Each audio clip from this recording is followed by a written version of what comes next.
High, আপনারা সবাই কেমন আছেন? আজকে আমি কাঁঠালের এঁচড় রান্না করব। তো আমি নিয়ে নিলাম কাঁঠাল। তো এখন আমি এগুলোকে কেটে নিব।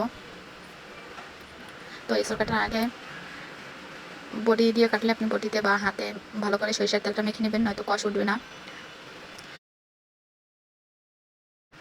এঁচড়টা আমার বর কেটে দিতে আসে, আমি কষের জন্য কাটি নাই।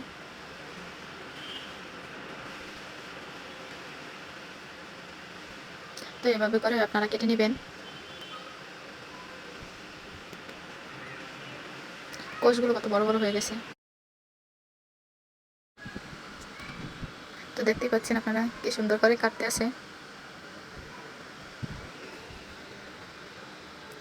তো এভাবে পিস পিস করে কেটে নেবেন।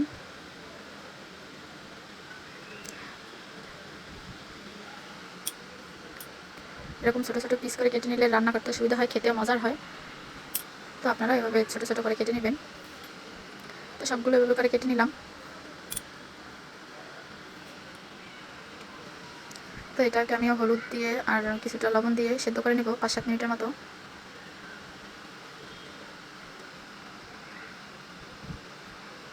নেড়েচেড়ে এটাকে আমি মিশিয়ে নিছি।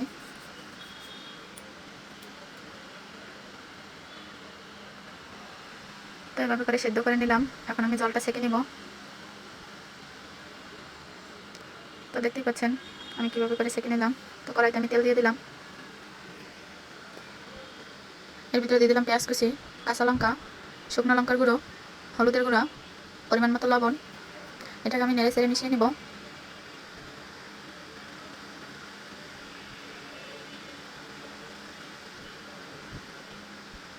কিছু সময় এটাকে আমি কষিয়ে নিলাম। এর ভিতরে দিয়ে দিলাম একটা শুকনো লঙ্কা, দারুচিনি, তেজপাতা, এলাচ, গোটা জিরে, লবঙ্গ, গোলমরিচ।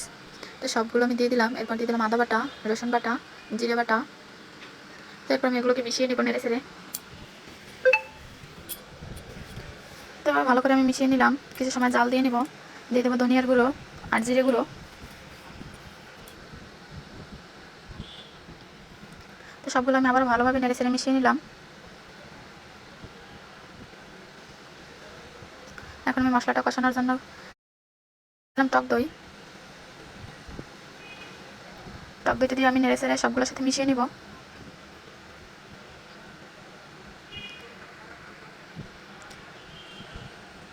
টক দইটা দিয়ে আমি কষিয়ে নিলাম। তেলটা দেখতে পাচ্ছেন উপরে চলে আসছে। এরপরে দিয়ে দিলাম টমেটো। তো আবার আমি সবগুলো নেড়েচেড়ে মিশিয়ে নিব। কিছু সময় আমি নেড়েচেড়ে এভাবে মিশিয়ে নিলাম। তারপরে দিয়ে দিলাম আগে থেকে কেটে রাখা আলু। তো আমি আবার এগুলোকে মিশিয়ে নিলাম। এখন আমি এর ভিতরে এঁচড়গুলো দিয়ে দিব।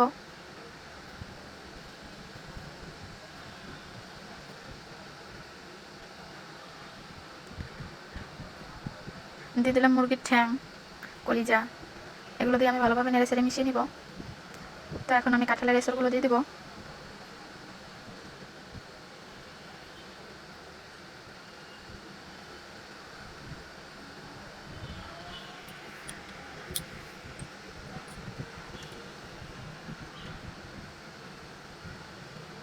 তো এবার আমি সবগুলো একসাথে মিশিয়ে নিব।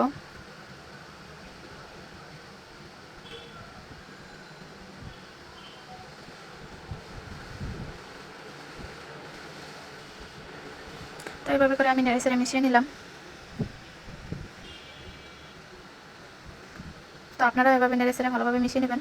এটা যত কষাবেন তত খেতেও মজার হবে, রান্নাটা সুন্দর হবে।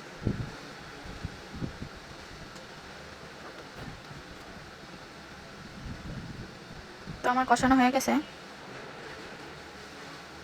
তো এর ভিতরে আমি এখন পরিমাণ মতো জল দিয়ে দিব।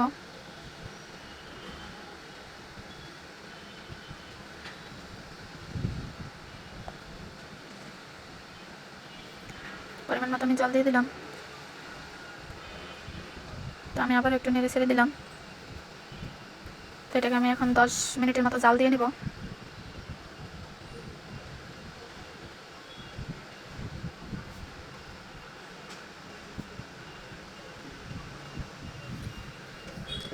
তো আপনারাও চাইলে এভাবে রান্না করতে পারেন। আপনারা চাইলে মাংস দিয়েও রান্না করতে পারেন। তো আমি একটা নাগামরিচ দিয়ে দিলাম, এর জন্য ফ্লেভারটা অনেক সুন্দর আসবে। তো আমি এটাকে এখন ফোড়ন দিয়ে নিব। দিয়ে দিলাম কিছুটা পরিমাণে জিরে গুঁড়ো।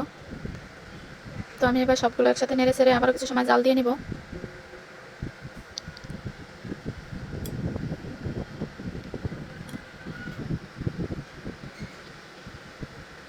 তো আমার রান্নাটা প্রায় শেষ।